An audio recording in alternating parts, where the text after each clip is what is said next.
Amen. Amen. J'ai beaucoup aimé le thème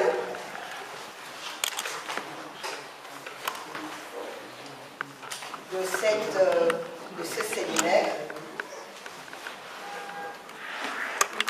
Un séminaire qui est l'évangélisation. Amen. Amen. Marquer une pause dans le tumulte. Amen. Amen. Le Seigneur nous demande de marquer une pause dans le tumulte. Une petite définition du mot tumulte. Le tumulte, c'est un grand mouvement accompagné de bruit et de désordre. Est-ce que ça fonctionne bien? Oui. Oui. Vous entendez bien? Donc, un grand mouvement accompagné de bruit et de désordre. Une grande agitation. Et on voit cette agitation permet à avoir la confusion, la panique, un chaos, un chahut.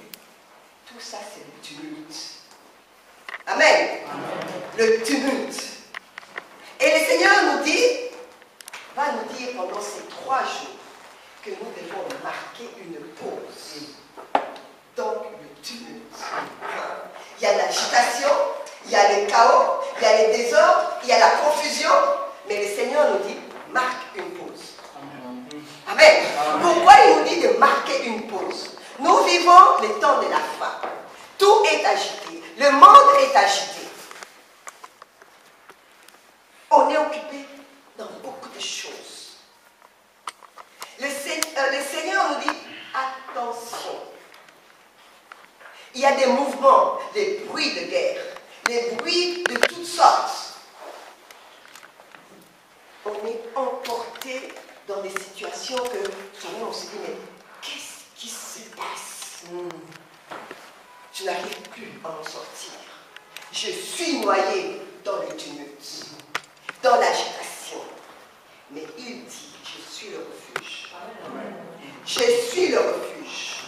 Et dans ce refuge qui est Jésus-Christ, la parole, au moment où on sait qu'il est là, ça ne va pas atteindre. Ça viendra. Comme j'ai dit souvent à Namur, les acropailles. Ce n'est que du plastique. Ce n'est que du semblant. Chacun va vivre. Il me l'a dit et nous allons le voir. Le dimanche. Venez demain. Venez dimanche. Dimanche, nous allons exercer cela. Nous allons voir la puissance de Dieu. Comment le Seigneur veut que nous soyons en ce siècle-ci. Nous sommes dans le monde, nous ne sommes pas du monde. Amen. Amen. Amen. On va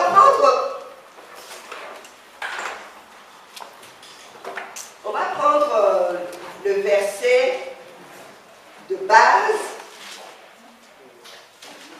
Est-ce que ça marche? Amen. On peut mettre sa ceinture. Amen. On peut décoller. Amen. Alléluia. Parce qu'il va y avoir des tumultes. Oui. J'expliquais il y a quelques années, j'étais partie en Afrique du Sud. Et puis, je suis partie au Cap.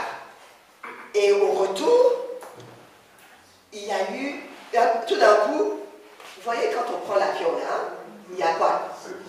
Qu'est-ce qu'on appelle? Turbulence. Zone de turbulence. Et puis le commandant de bord dit, attention, on va danser le rock'n'roll. Voyez? Mais nous n'allons pas danser le rock'n'roll. Nous allons mettre notre ceinture. Amen. Et nous allons rentrer dans des choses profondes que le Seigneur nous a réservées. Amen. Amen. Nous allons danser la danse de Dieu. Nous lisons donc dans Luc 10, donc on va lire les versets de base de notre étude de ce séminaire. Verset 38, pendant qu'ils étaient en route, il entra dans un village et une femme du nom de Marthe le reçut dans sa maison. Elle avait une sœur appelée Marie, qui s'assit aux pieds du Seigneur et qui écoutait sa parole. Qui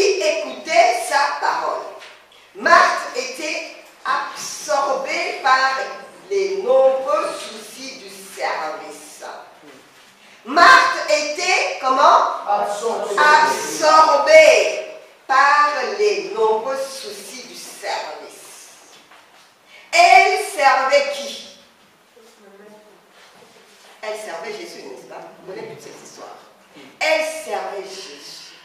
Mais elle était absorbée par les soucis du service.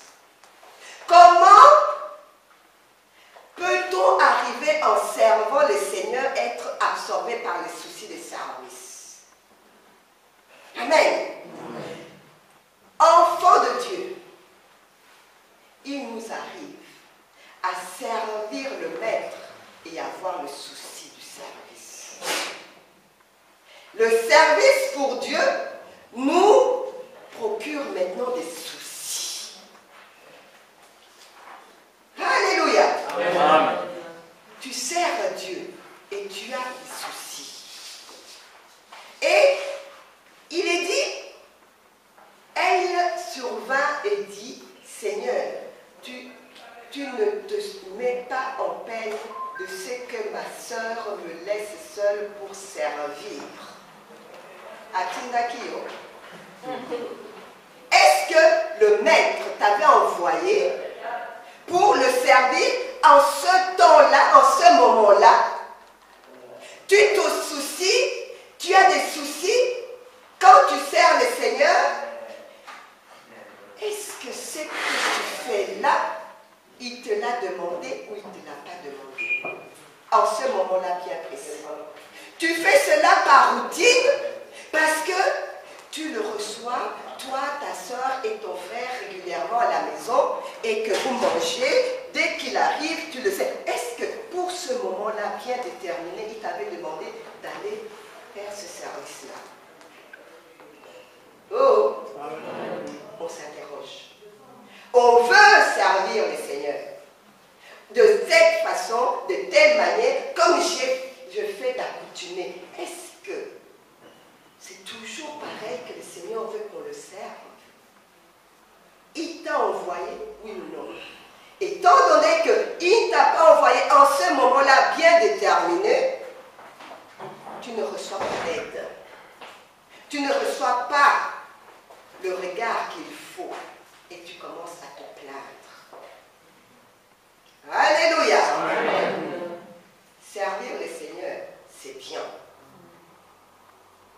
Maintenant, t'as-tu demandé de le faire et de cette manière-là, on doit être guidé par l'Esprit. Amen. Amen. Ça, c'est ta voix. Ce n'est pas le sujet, hein, mais nous allons aborder tout ça aussi. Alléluia. Amen. Dis-lui donc les métiers. Et puis, notre passage. Le Seigneur lui répond, Marthe, Marthe, tu t'inquiètes et tu t'agites pour beaucoup de choses. Faculté, dans n'importe quel business, avec une conviction que le Seigneur était avec vous. Et qu'à un moment donné, bourrasque. Tu commences à t'interroger. Est-ce possible? Et puis, les pensées viennent. Les pensées viennent. Les pensées, non. C'est qui travaille maintenant tes pensées? Le diable commence à investir tes pensées en disant, non, ce n'était pas le plan de Dieu. Ce n'était pas le plan de Dieu. Tu t'es fait toi-même, tu es là-dedans. N'écoute pas. Pense à ce qu'il a dit. Passons. Passons. Il a donné l'ordre. Il est impliqué dans cette affaire. Et il est dit qu'ils avaient de l'eau qui remplissait déjà la barque. Vous êtes à quel niveau de problème?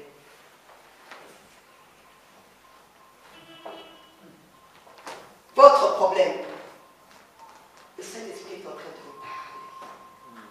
Votre problème. À quel niveau? Vous êtes noyé jusqu'où? La barque coule. Vous vous sentez comment? Vous êtes perdu. Mais le Seigneur dit, il a dit passons. Il n'a pas dit passe. Passons. Alléluia. Amen. Amen. Amen. On a déjà chaud là. Le Saint-Esprit est à l'œuvre. Amen. Amen. Et au verset 38, il est dit, et lui, il dormait à la poupe sur le coussin. Cool. Amen. Amen. Et lui, il dormait à l'arrière du bateau, à la poupe, calmement, sur un coussin, comme on dit, sous les couettes. On peut dire maintenant, sous les couettes, il dort. Amen. Amen. Le Seigneur te dit, je ne dors ni ne sommeille, mais je me ris de mes ennemis. Psaume 2. Il se rit des ennemis. Tout ce qui peut arriver, il a le contrôle. Il ne sommeille pas. Il ne dort pas. Il veille sur ses bien-aimés. Alléluia. Parce que tu as de l'importance. Amen. Et au verset 39, il se réveilla. Le réveil de Dieu. Quand il dit il se réveilla, c'est-à-dire qu'il va donner. Alléluia. Il va donner. Menaça le vent et dit à la mer, silence, tais-toi. Amen. Amen. Silence, tais-toi. Tu es dans le tumulte. Tu es dans le tumulte. Ne t'agite pas. Ne t'agite pas. Il est dit il dort où? Derrière la poupe du bateau. Quelle est l'expression courante? Il a le vent en poupe. Quand on dit de quelqu'un qu'il a le vent en poupe, ça veut dire quoi?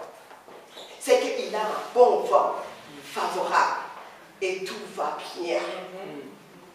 Lorsqu'il dit au vent, les difficultés, les montagnes qui s'élèvent contre toi, il dit tais-toi, parce que toi, tu as le Saint-Esprit. Le vent qui te pousse, c'est le vent du Saint-Esprit. Et ce vent qui est le vent en poupe que tu as, c'est le vent du Saint-Esprit qui va briser. Alléluia. Qui va briser ce mauvais vent-là, c'est le tumulte qui s'agite dans ta vie. Amen.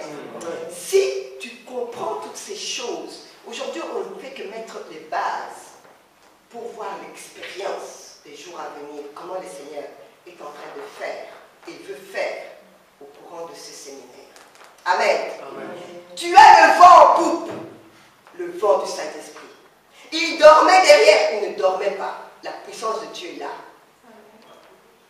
qui fait que tout soit favorable en ce qui te concerne. Parce qu'il t'a dit, passons de l'autre côté.